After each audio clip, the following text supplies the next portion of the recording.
నందమూరి తారక రామారావు గారు ఆయన చేసిన రాజకీయం చాలామందికి తెలుసు. ఆయన రాజకీయం ఏంటో తెలుసు. తర్వాత నందమూరి తారక రామారావు గారు ఆ తర్వాత వచ్చిన నారా చంద్రబాబు నాయుడు గారు ఆయన చేసిన రాజకీయం ఏంటో చాలామందికి తెలుసు.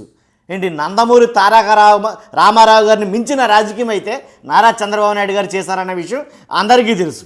తర్వాత నారా చంద్రబాబు నాయుడు గారు తర్వాత నారా లోకేష్ గారు వాళ్ళిద్దరికి మించిన రాజకీయం అయితే చేయబోతున్నాడని చాలామందికి తెలియదు. నిజం.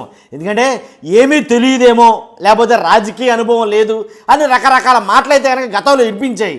ఇప్పుడు అవన్నీ లేవు, మొత్తం సైలెంట్ అయ్యాయి. ఇన్ని రాజకీయ అపర చాణక్యుడని చంద్రబాబు నాయుడు గారిని అంటే అంతకు మించి రాజకీయం అయితే కనుక లోకేష్ గారు చేస్తున్నారు అనే మాట వాస్తవం. ఎలా అంటే చాప కింద నీరులా తన రాజకీయ ప్రస్థానాన్ని, లేదా చాప కింద నీరులా తన రాజకీయాన్ని అంతటినీ ఆల్రెడీ సీఎం కావడానికి అన్నీ పరిచేసుకున్నాడు అని అయితే చెప్పాలా నిజంగా. ఎందుకంటే ఏదైతే 2024లోనే సీఎం అభ్యర్థిగా పోటీ చేయాల్సిన నారా లోకేష్ గారు ఒక అడుగు ఆగి ఏంటి, ఏదైతే యువగళం పాదయాత్రతోటి వాటమి పాలైపోయిన టీడీపీ పార్టీని యువగళం పాదయాత్రతోటి ఒక కొత్త నూతన ఉత్తేజాన్ని తీసుకొచ్చి 70%, ఇంచుమించుగా 70% ఏంటి టీడీపీ పార్టీ అధికారంలో రావడానికి ప్రథమ కారకుడయ్యాడని చెప్పాలా. తర్వాత ఏదైతే జనసేన టీడీపీ అలయన్స్కి ఏర్పడడానికి తానే ప్రధాన కారణమని ఎంతమందికి తెలుసు. కాబట్టి చంద్రబాబు నాయుడు గారికి మించి రాజకీయం చేస్తున్నాడన్న విషయం చాలామందికి తెలియకపోవచ్చు. ఎందుకంటే ఏదైతే తన మార్కు రాజకీయం కనబడాలని టీడీపీ పొలిట్ బ్యూరో ఏదైతే ఉందో ఆ పొలిట్ బ్యూరోలో అంటే టీడీపీని శాసించే పొలిట్ బ్యూరోలో 70%, 70% మంది తన మనుషులతో నింపేశాడు ఇప్పటికే ఆల్రెడీ. ఇది వాస్తవం. ఎలా అంటే ఎవరైతే రామ్మోహన్ నాయుడు గారు కానీ, అలాగే సానా సతీష్ గారు కానీ, కేసినేని శివనాథ్ కానీ, అలాగే గంటి హరీష్ మాధురి కానీ, టీజీ భరత్ కానీ, ఇలాంటి వాళ్ళతోటి లోకేష్ ఒక ప్రత్యేకమైనటువంటి టీంని అయితే ఏర్పాటు చేసుకున్నాడు అని చాలామందికి తెలియదు. కాబట్టి ప్రతి దాంట్లో కేంద్ర మంత్రుల్లో తనదైన ముద్ర వేసుకున్నాడు, కేంద్ర మంత్రులు తనకు అనుకూలంగా మలుచుకున్నాడు. అంతేకాదు ఎమ్మెల్యేలు కానీ లేదా మంత్రులు కానీ తను చెప్పిందే శాసనం, తను చెప్పిందే వేదం అనే పరిస్థితులు అయితే కనుక ఏదైతే తెలుగుదేశం పార్టీ మాత్రం ప్రస్తుతం ఉంది. దాంట్లో ఎలాంటి డౌట్ లేదు. కాబట్టి తన అనుకునే వాళ్ళని ఆల్రెడీ పొలిట్ బ్యూరోలో కానీ, తన అనుకునే వాళ్ళని కేంద్ర కమిటీలో కానీ, తన అనుకునే వాళ్ళని రాష్ట్ర కమిటీలో కానీ మొత్తం అన్నింటిలో తన అనుకునే వాళ్ళతో నింపేశాడు. దాంట్లో ఎలాంటి డౌట్ లేదు. ఏ క్షణాన కావాల్సినా సరే మొత్తం రాజకీయాన్ని చేతి పట్టుకుని జూలు విధించే క్యాపబిలిటీ అయితే కనుక తనకు వచ్చింది అని ఖచ్చితంగా నమ్మొచ్చు. ఎందుకంటే ఆయన చేస్తున్నటువంటి పనులన్నీ అలాగే ఉన్నాయి. ఏదైతే ఇప్పుడు దావోస్లో తండ్రి గారు ఒకరే వెళ్ళొచ్చు, కానీ తనతో పాటు తను వెళ్ళడం, అంతర్జాతీయ వేదికల మీద తన వాణి వినిపించడం, ప్రతి చోట తన మార్కు చూపించడం, ఇదే ధ్యేయంగా పెట్టుకున్నాడేమో నారా లోకేష్ గారు అని చాలామంది మాట్లాడుతున్నారు. కాబట్టి రాజకీయ విశ్లేషకులకే ఆశ్చర్యపోయేలాగా లోకేష్ గారు తీసుకుంటున్న నిర్ణయాలు, ఏదైతే సీట్ల పంపకం చాలామందికి తెలియకపోవచ్చు. 2024లో అనూహ్యంగా టీడీపీ అధికారంలో రావడానికి ప్రథమం ఏంటంటే సీట్లు పంపకాలు. ఏదైతే సిట్టింగ్ సీనియర్లకి ఆపి కొత్త వాళ్ళందరికీ అవకాశాలు ఇచ్చి, యువతకి మరి ముఖ్యంగా అవకాశాలు ఇచ్చి, కాబట్టి సీట్ల పంపకాల విషయంలో చాలా ఆచితూచి వ్యవహరించాడు నారా లోకేష్ గారు అని అంటే ఎలాంటి సందేహం లేదు. ఆ కారణాలే, ఏదైతే ఆ ఆలోచనలే ఆ పార్టీ అభివృద్ధి చెందడానికి, ఆ పార్టీ అధికారం చేపట్టడానికి ప్రథమంగా కారణమయ్యింది. దాంట్లో ఎలాంటి డౌట్ లేదు.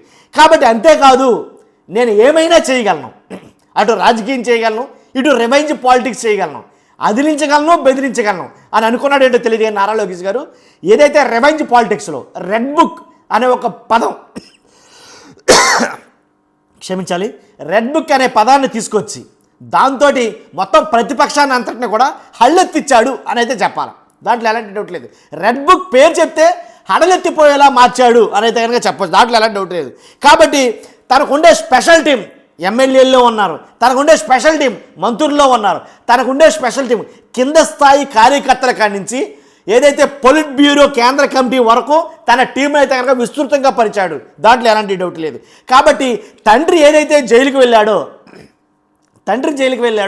మ్యాక్సిమం రాజకీయాన్ని అంతటినీ తనే ఒంటి చేత్తో నడిపించాడు. తండ్రి బయటకు వచ్చే వరకు, జైలు నుంచి బయటకు వచ్చే వరకు తను ఒంటి చేత్తో నిలబడి నడిపించాడు. కేంద్ర మంత్రులతో మాట్లాడడం కానీ, ప్రతిపక్షాలతో మాట్లాడడం కానీ, మిత్రపక్ష నాయకులతో మాట్లాడడం కానీ, జాతీయ నాయకులతో మాట్లాడడం కానీ, ఎలా అయితే బీజేపీ జాతీయ నాయకులతో మాట్లాడడం కానీ, ఇలా ప్రతి విషయంలో ఆరుతేరాడు అనడంలో ఎలాంటి సందేహం లేదు.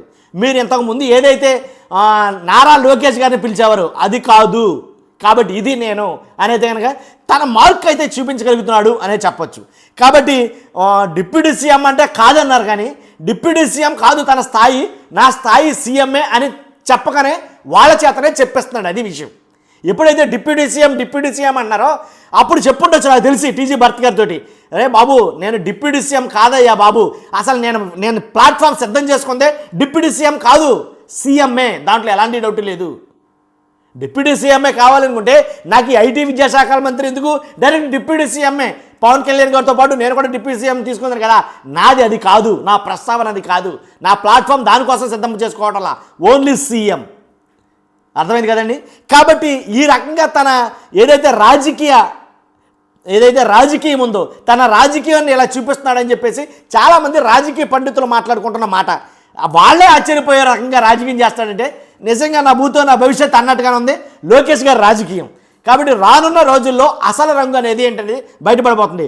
ఇప్పటి వరకు ఉండే మాస్క్ ఏదైతే ఉందో లోకేష్ గారికి ఏమీ తెలియదు, లోకేష్ గారు ఓన్లీ పరిపాలన మీదే ఉంటారు, అంతకు మించిన రాజకీయం అయితే చేయరని అన్నారు. కానీ చెప్తారుగా, నందమూరి తారక రామారావు గారు ఒక ఎత్తు అయితే అంతకు మించిన రాజకీయం చేశారు నారా చంద్రబాబు నాయుడు గారు. ఆయన్ని మించి రాజకీయం చేయబోతాడు, దాంట్లో ఎలాంటి డౌట్ లేదు. ఇది నా మాట అబద్ధమైతే కనుక మీరు ఈ వీడియోని సేవ్ చేసి పెట్టుకోవచ్చు. రానున్న రాజకీయ సంవత్సరాల్లో లోకేష్ గారి ప్రయాణం ఎలా జరగబోతుంది అనేది ముందు ఎగ్జాంపుల్గా నేను చెప్తున్నాను, మీరు వీడియో సేవ్ చేసుకు పెట్టుకోవచ్చు. మీ అభిప్రాయాలు ఏమన్నట్టు కనుక ఇది కాదు అని మీకు అనిపిస్తే మీ అభిప్రాయాలు ఏమన్నట్టుగా, అవసరమైతే తండ్రి ఏదైతే కొన్ని విషయాలు కీలకమైనటువంటి విషయాలు కూడా ఏదైతే పార్టీలో కానీ ఇతరత్రా కానీ కీలకమైన విషయాలు కూడాను చంద్రబాబు నాయుడు గారు కూడా కాదని లేక తలొగ్గాల్సిన పరిస్థితి ఏర్పడుతుందన్న మాట చాలామంది సీనియర్ నాయకులు మాట్లాడుకున్నారు. మన అభిప్రాయం కూడా ఇదే, కాదంటారా? కొన్ని విషయాలు ఒప్పుకోవాల్సి వస్తుందంట చంద్రబాబు నాయుడు గారు. కాబట్టి నేను అనేది ఏంటంటే ఎలాంటి పరిస్థితులైనా సరే మొత్తం రాజకీయాన్ని అంతటినీ ఆకలింపు చేసుకున్నాడు, దాంట్లో ఎలాంటి డౌట్ లేదు. ఏదైతే రెడ్ బుక్ రాజ్యాంగం నడిపించాడో, లేదా ఏదైతే ప్రతిపక్షాల గుండెల్లో నిద్రపోయాడని అనాలో, లేదా రివెంజ్ పాలిటిక్స్ అనాలో, లేదా డైవర్షన్ పాలిటిక్స్ అనాలో, మొత్తం అన్నింటిలో కూడా తనదైన ముద్ర అయితే కనుక ఉంది, దాంట్లో ఎలాంటి డౌట్ లేదు. చంద్రబాబు నాయుడు గారికి సలహాలు ఇవ్వడంతో పాటు తను ఇచ్చిన సలహానే కరెక్ట్ అనేలాగా తాను చేస్తున్నాడు అంటలో ఎలాంటి సందేహం లేదు, దాంట్లో ఏమాత్రం డౌటే లేదు. కాబట్టి మ్యాక్సిమం అన్ని రాష్ట్రాల ఏదైతే అన్ని పార్టీల మంత్రులందరూ కూడా తను మ్యాక్సిమం అందరినీ కవర్ చేశాడంటలో ఎలాంటి డౌట్ లేదు. కాబట్టి రానున్న రోజుల్లో లోకేష్ గారు రాజకీయ చక్రం అయితే కనుక తిప్పబోతున్నాడు, దాంట్లో ఎలాంటి డౌట్ లేదు. కాబట్టి మీరు రాసి పెట్టుకోవచ్చు. దీంట్లో చూస్తున్న మీరు అందరూ కూడా మీ అభిప్రాయాన్ని కూడా కామెంట్ రూపంలో తెలియజేయండి. అబ్బాయి లేదు అని అంటే కనుక మీ అభిప్రాయానికి ఖచ్చితంగా కామెంట్ రూపంలో తెలియజేయండి. మర్చిపోద్దు మన వీడియోని పక్కాగా లైక్ చేయండి, ఎందుకంటే ఎక్కువ మందికి ఎలాంటి ఇన్ఫర్మేషన్ షేర్ అవ్వాలి. పార్టీలకు అతీతంగా మన వీడియోలు ఉంటాయి, అది ఎలాగో మీకు తెలుసు అనుకో. తర్వాత ఫస్ట్ లైక్ చేయండి, లైక్ చేస్తే నాకు మోటివేషన్గా ఉంటుంది ఫస్ట్. తర్వాత ఈ వీడియో ఎక్కువ మందికి షేర్ అవుతుంది, ఈ ఇన్ఫర్మేషన్ ఎక్కువ మందికి పాస్ అవుతుంది. లైక్ చేస్తారు కదా. Thank you very much.